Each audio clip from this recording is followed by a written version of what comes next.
Well, you mentioned one of the people we need to talk about. Actually, you mentioned two of the people that are relevant to this next question. Obviously, Luke Littler, but you also mentioned Riccardo Pietreczko. Those are two of the 5 debutants in the field at the Winter Gardens this year. Obviously, Luke Littler going off as the second favorite. But of the other 4, Riccardo Pietreczko, Luke Woodhouse, Gian Van Veen, and Richie Edhouse, who do you see being going the furthest of those 4 in Blackpool?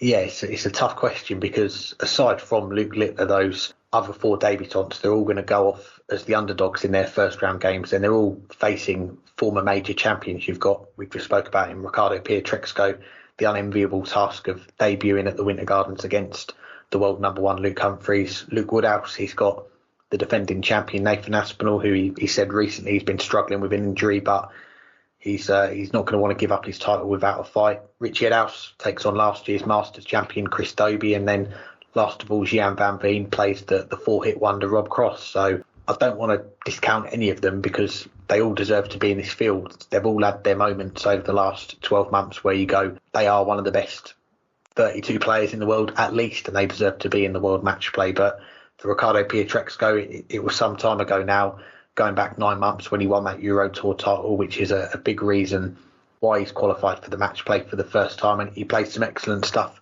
not just that weekend, but around that period as well. But 2024, not gone according to plan for him so far. Could he pull off a result in the first round? You'd say it's probably unlikely, but if he did, then that would really open up that section of the draw, and he could maybe go on a run beyond that to maybe the quarterfinals. But I think based on the season so far, Humphries' level is going to have to drop 4 or 5 points. Pietreczko's going to have to raise his game by around the same as well. So I'm looking elsewhere. Richie Edhouse, again, he's had some big scalps on the European Tour this year. It's been good to see, and we talk a lot about young players coming through the ranks, but Richie Edhouse, 41 years old, making his match play debut this year. Been on and off the tour over the years, but it's not been an overnight success for him. But I just wonder whether his form has tapered off a little bit in recent weeks. And looking at, running analogies, I know it's not the same as darts, but you talk about athletes wanting to peak for race day, bring their best form to the races, hit their peak at just the right time. Richie, he's had some brilliant results this year to get to Blackpool, but I've not seen too much from him in the lead up to this event to say that he is going to pull off a result like beating Chris Dobey. And the other 2, Gian Van Veen playing Rob Cross, again another formidable opponent. We just saw him reach 3 finals in 3 weekends on the World Series not so long ago. Yes, he had a bit of a howler on the Euro Tour the last time we saw him, averaging 85, losing 6-0 to Michael Smith. But I'm expecting Rob Cross to be a contender this year. I think he is due another run at the match play, which leaves me with Luke Woodhouse to spring a surprise against the defending champion on the opening night on Saturday. And since Michael van Gerwen, he went back-to-back in 2015 and 2016, we have had 7 different winners in the last 7 years. No one's defended this title, and I think that streak of players not going back-to-back is going to continue here. I think Luke Woodhouse, someone we've seen make strides all the time, this is going to be another one of them. He's going to get past Aspinall in round 1 and Danny Noppert or James Wade in round 2. I think he'd fancy his chances in that one as well. So out of those 4 debutants, putting Luke Littler aside, I'm going to go with Luke Woodhouse to go the furthest. I'm going to disagree, but not because I disagree with everything you said, but because I don't think any of them are going to win their first round match.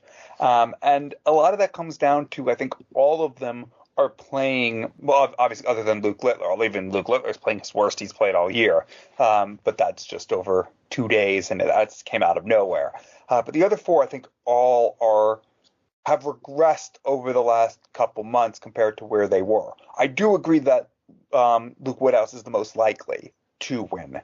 He's the one that hasn't regressed as much as the others. But there has been a noticeable decrease in his performances over the last couple months. 6 of his last 8 matches in Players' Championship events are below his seasonal average. He hasn't beaten anyone of note in those 8 matches. He's had losses to, these are good players, but players that you'd expect him to play better against. Averaging 89 against Lucas Venning, averaging 92 this past week, just a few days ago, in fact, and going out in the first round to Owen Roloffs. He's not at that same level that he was a few months ago when he was making a semifinal, when he made a quarterfinal, averaging over a ton in 2 of those matches, averaging over 95 in every single one of the matches en route to the quarterfinal. He's definitely regressed by a few points over the last couple months. And maybe some of that was the pressure of trying to get to the World Matchplay. He was in a very good position, but he wasn't guaranteed. And he still needed that occasional win to really solidify it. And even entering the final day, he wasn't guaranteed. And maybe that was part of the problem. Maybe there was just a little bit of pressure. And now that he's there, he'll play with that freedom that he was when the match play was certainly a target, but was more off in the distance. And that we'll see. But there are some questions about, is he still improving, or is he on a little bit of a dip right now? But the other 3 have definitely regressed over the last few months. Jan van Veen was a world beater for much of last year, and he continued on playing pretty well at the start of this year, but he's not playing as well over the last few months, noticeably decreased. He's not averaged over a ton in a Players' Championship event in over 2 months, and he had already done it 6 times up until then this year. Richie Edaus, we were talking about him as one of the 10 best players in the world on current form about a month ago, but he did not have a good week in Milton Keynes. He has not had a good performance in the last 2 Euro Tours. There has been a significant drop-off from averaging over 100 as often as he wasn't to averaging in the mid-80s as often as he wasn't. There's definitely some questions about where his game is right now.